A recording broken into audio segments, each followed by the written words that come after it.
মোৰ ডাঙৰ ছোৱালীজনীক যোৱা জানুৱাৰী 9 তাৰিখে ঘৰলৈ লৈ গৈছিলোঁ ইণ্টাৰ্ণশ্বিপ কৰিবৰ কাৰণে, আৰু আজি ফেব্ৰুৱাৰী 9 তাৰিখ এয়া হোষ্টেললৈ আহিছোঁ তাইক থ'বলৈকে। গতিকে তাইক থৈ যাম।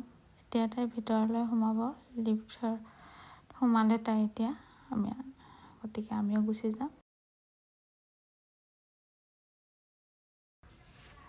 তাইক থৈ অহাৰ পিছত মনটো খুব বেয়া লাগি আছিলে, সেইকাৰণে ৰাতি একো নাখালোঁ একো।